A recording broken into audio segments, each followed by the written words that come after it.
In 1951, Iran did something, well, radical. It elected a prime minister who challenged one of the most powerful empires on earth, not with weapons, but with law.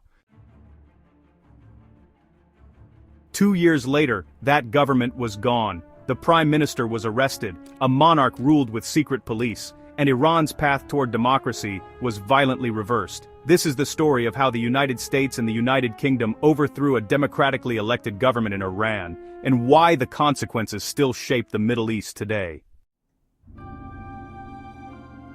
In the early 20th century, Iran was rich in oil, but poor in power. Almost all of Iran's oil was controlled by a British company, the Anglo-Iranian Oil Company, the ancestor of today's BP. Iran received a tiny share of the profits, Britain received the rest. To Iranians, this wasn't business, it was exploitation.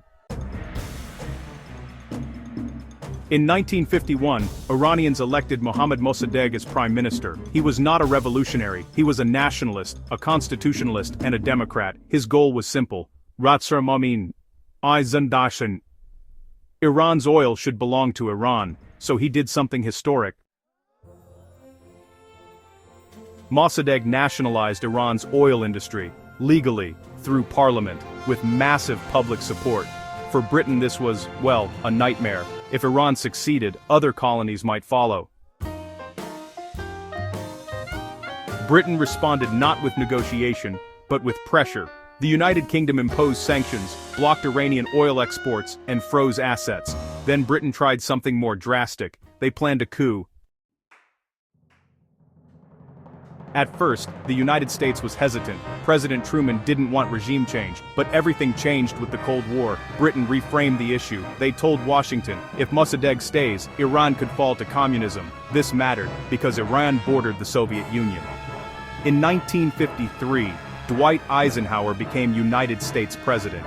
His administration was far more aggressive. The CIA agreed to help. The plan was called Operation Ajax. The coup didn't start with tanks, it started with money. The CIA and British intelligence bribed politicians, paid journalists, spread propaganda, funded fake protests, and yeah, even hired mobs. They painted Mossadegh as unstable, anti-Islam, and secretly communist, but honestly, none of this was true.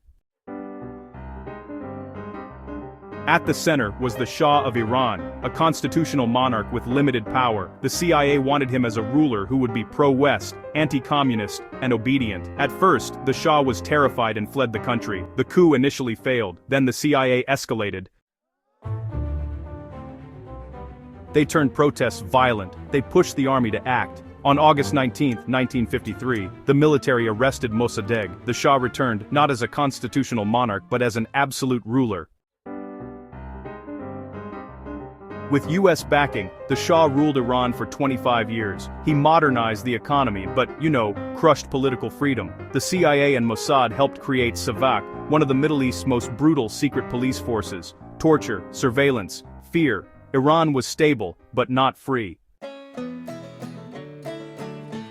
In 1979, the system collapsed. The anger that exploded in the Iranian Revolution wasn't sudden. It had been building since 1953. Many Iranians no longer trusted the West, democracy promoted from outside, or foreign intervention.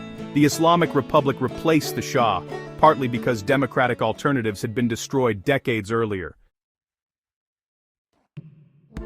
The 1953 coup was not a mistake, it was a choice to protect oil, a choice to control geopolitics, a choice that sacrificed democracy for short-term stability, and it left scars that still shape relations between Iran and the West today.